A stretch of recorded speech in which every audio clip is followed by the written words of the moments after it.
Escorted 25-year-old Jeffrey Doucette through the Baton Rouge airport to face charges of kidnapping and sexual assault. Nos anos 70, um instrutor de artes marciais ganhou a confiança de uma família e fingiu que era tutor de um dos filhos do casal. No entanto, o homem escondia sua verdadeira face e acabou se aproveitando de todos quando sequestrou o menino e cometeu atos que chocaram a população. Ao descobrir isso, o pai da vítima não descansou até que conseguiu vingança. Conheça agora a história de Gary Plush, aqui no Biografia do Crime. George Plush nasceu no dia 27 de abril de 1972 e passou toda a sua infância em Baton Rouge, capital do estado da Louisiana. Ele morava com seus pais Leon, Gary e June e com seus 3 irmãos. Gary nasceu em 10 de novembro de 1945 em Baton Rouge. Ele serviu na Força Aérea dos Estados Unidos durante um tempo e chegou ao posto de sargento. Após sair do exército, ele se tornou vendedor e cinegrafista em uma emissora de notícias local. O homem vivia uma vida tranquila até que tudo mudou. Aos 10 anos de idade, George foi matriculado junto aos seus irmãos em aulas de Hapkido, um estilo de arte marcial sul-coreano que foca na autodefesa. Esse tipo de luta é muito usada pelo exército, e quem dava as aulas era o ex-fuzileiro naval Jeff Doucette. No início foi tudo bem. George rapidamente ganhou um troféu durante uma competição e, além disso, Jeff se mostrava companheiro e foi considerado o melhor amigo pela criança. Aos olhos de todos, ele parecia um bom homem. No entanto, era tudo uma fachada. Se aproveitando da proximidade que tinha com George, Jeff se ofereceu para ensiná-lo a dirigir. Ele então colocou o menino em seu colo e pôs a mão no colo dele. Por ser uma criança, George ficou confuso, em dúvida se aquilo tinha sido proposital ou um acidente. Mais tarde, já na fase adulta, George entende que o que Jeff estava fazendo era testar os seus limites e que pessoas desse tipo sempre agem dessa maneira. O comportamento sorrateiro de Jeff continuou. Ele passou a abusar sexualmente de George. O menino não contou aos pais, pois temia que aquilo os chateasse. Além de tudo, ele era muito jovem e não queria que o ex-fuzileiro se encrencasse. Na época, ele achou que seria mais fácil apenas esconder que estava sendo vítima do homem. Ele sofreu em silêncio até que tudo piorou. Em fevereiro de 1984, Jeff perguntou a George se ele queria ir para a Califórnia, e o menino ingenuamente respondeu que sim. Então, no dia 19, Jeff foi à casa da vítima e disse à sua mãe que queria mostrar ao menino o novo tatame que tinha comprado. Ele prometeu que levaria George de volta para casa em uns 15 minutos. Nessa época, Jeff tinha 25 anos. Como ele fingia que era uma boa pessoa, e nem June e nenhum outro adulto sabiam de seu comportamento repulsivo, ela permitiu. Ao invés de levar o menino para onde ele tinha dito, Jeff raspou sua barba e pintou o cabelo loiro de George de preto. Em seguida, ele embarcou em um ônibus com destino a Los Angeles junto ao menino. Os dois acabaram num motel onde a violência sexual começou. Os pais de George estavam desesperados procurando o filho. O pai do menino declarou que não sabia o que fazer, que se sentia impotente. O tormento durou 10 dias. Finalmente, Jeff cometeu a ação que causaria a sua captura, quando deixou o menino ligar para sua família. A polícia conseguiu rastrear a ligação e encontrou vítima e abusadora que estavam em Anaheim, na Califórnia. O menino foi devolvido aos pais, que ficaram aliviados. Mas Mike Barnett, major do xerife de Baton Rouge, é um dos homens que ajudou a localizar o menino, soube de tudo o que ele tinha passado e decidiu contar a Gary. Quando descobriu a verdade, o pai de George ficou horrorizado e declarou que iria matar Jeff.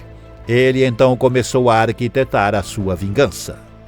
E se você está gostando desse vídeo, considere deixar um valeu demais. Aí na aba de comentário tem um símbolo, um coração com um cifrão dentro.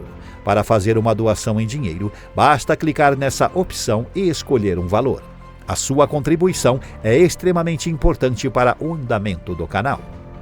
Ele passou os dias seguintes em um bar local chamado The Cotton Club, nervoso e perguntando às pessoas se elas tinham informação de Jeff, se sabiam quando ele seria levado de volta a Baton Rouge para o julgamento. Certo dia, um colega de Gary, que trabalhava para a WBRZ News, uma estação de TV local, disse que Jeff chegaria à cidade em 16 de março de 1984. Ele desembarcaria por volta das 9 da noite. Assim, Gary soube onde encontrá-lo. No dia que o homem chegaria à cidade, ele dirigiu até o aeroporto com um 38 escondido. Gary entrou no saguão de desembarque usando um boné de beisebol e um par de óculos escuros. Com o rosto parcialmente escondido, ele ficou próximo a alguns telefones públicos esperando por Jeff. Assim que o avião pousou, ele ligou para um amigo e contou seu plano. Em seguida, disse: "Aqui vem ele. Você está prestes a ouvir um tiro." Então, Gary saltou na direção de Jeff, que passava por ele sendo escoltado por policiais, e disparou em sua cabeça. Tudo foi transmitido ao vivo na televisão pelo WBRZ News. Mike Barnett agarrou Gary, o pôs contra a parede e gritou: "Por que, Gary? Por quê?" Ao que o homem, chorando, respondeu: "Se alguém fizesse isso com o seu filho, você também faria." Gary não negou o crime e foi levado a julgamento. Ele disse que queria impedir que isso acontecesse com outras crianças. A população já tinha inocentado ele e um dos moradores, um capitão de barco chamado Murray Curry, declarou: "Ele é um pai que fez isso por amor ao filho e por orgulho." Curry, junto a outros vizinhos, doou dinheiro para um fundo de defesa criado para ajudar Gary a pagar sua fiança de $100.000 e para manter sua família enquanto aguardava o julgamento. No dia 27 de agosto de 1985, Gary foi condenado a 5 anos de liberdade condicional e a prestar serviço comunitário. O juiz Frank Saya suspendeu a sentença de 7 anos dada anteriormente. No início, Gary foi indiciado por homicídio em 2º grau, mas negociou com os promotores para não contestar a acusação reduzida de homicídio culposo, algo que poderia condená-lo a até 21 anos de prisão. O motivo do juiz não mandá-lo para a prisão é que isso seria contraproducente. Ele tinha certeza de que Gary não machucaria ninguém além de Jeff, que já estava morto. Pai e filho passaram por sessões com o psicólogo James Brabham. O doutor declarou que George deu detalhes sobre os abusos sexuais que sofreu, meses antes de seu abusador ser morto. Ele contou que Jeff dizia que "Homens de verdade não precisam de mulheres." Sobre Gary, o Dr. Brabham concluiu que ele não sabia a diferença entre certo e errado quando atirou em Jeff, e que o pai da vítima desenvolveu um senso de missão justa dirigida pelo que Gary sentiu como a voz de Jesus dizendo-lhe que, se ele não matasse o molestador sexual de seu filho, o homem continuaria a prejudicar seu filho e outras crianças. Após tudo o que sofreu, George passou por um momento em que ficou muito confuso e que não conseguiu perdoar o pai pelo que ele tinha feito. Ele declarou: "Depois que o tiroteio aconteceu, fiquei muito chateado com o que meu pai fez. Eu não queria que Jeff fosse morto. Eu sabia que ele iria para a cadeia e isso foi o suficiente para mim." No entanto, com o tempo ele conseguiu colocar as coisas em perspectiva e perdoou o pai. "Consegui trabalhar com isso e, eventualmente, aceitar meu pai de volta à minha vida e meio que voltamos ao normal." George declarou.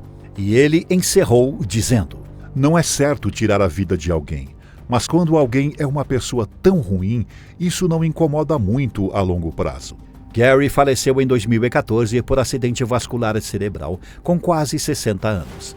Seu obituário o descreve como um homem que via beleza em tudo, era um amigo leal para todos, sempre fazia os outros rirem e um herói para muitos. 35 anos depois de tudo o que sofreu, George lançou um livro no qual o título é a própria pergunta feita por Barnett. "Por que, Gary? Por quê?" Ao longo das páginas, ele conta sobre a sua história, explora o seu passado e busca se conectar com leitores que também viveram algo parecido com o que ele viveu. O objetivo dele é ajudar pessoas que foram vítimas de abuso a não deixarem o passado as definir. e também serve como alerta aos pais sobre as táticas que os predadores infantis costumam usar. Nas páginas, Jod buscou contar todo o pesadelo que viveu, mas não entrou em detalhes mais gráficos porque queria evitar que vítimas de abusos tivessem gatilhos quando lessem. A preocupação dele foi além disso. Sua intenção era contar o que sofreu, mas não tornar a história um guia para predadores sexuais. Quando lançou o livro, Jod fez publicações em seu Instagram e várias pessoas comentaram dando suas opiniões sobre a sua trágica história, dizendo o quão forte ele é e o quão heróico o seu pai foi. Em um dos vídeos antigos publicados em seu canal do YouTube, Jod compartilhou uma notícia na qual um homem chamado Patrick Kennedy foi condenado à morte em 2004 por estuprar a enteada de 8 anos. A condenação gerou repercussões, pois era atípico visto que a criança seguiu viva e a pena capital aplicava-se apenas a assassinos. Em 2003, Kennedy recorreu à decisão. Posteriormente, em 2008, o Supremo Tribunal americano decidiu que condenados por estupro de crianças não podem ser executados, concluindo que a pena capital só pode ser aplicada a assassinos. No entanto, naquela época, essa decisão ainda não havia sido tomada. Jod deu uma entrevista nessa mesma matéria, dando a sua opinião sobre o assunto. Ele disse que não concordava com isso porque uma vítima que sofreu abuso sexual na infância já lida com muita coisa e que saber que o agressor foi morto é um fardo a mais para se carregar. Hoje, Jod divide alguns momentos de sua vida no seu canal do YouTube. Ele não posta com frequência, sendo que o último vídeo foi postado há 1 ano e mostrava a estação espacial voando sobre Baton Rouge. Mas o que ele mais gosta de dividir com o público são receitas culinárias, em especial gumbo, um tipo de guisado típico da Louisiana. Você já conhecia essa história? Comente a sua opinião. Quais outros casos você gostaria de ver aqui no Biografia do Crime? Deixe a sua sugestão nos comentários. Não se esqueça de deixar o like e se inscrever no canal. Obrigado por assistir até aqui e até a próxima.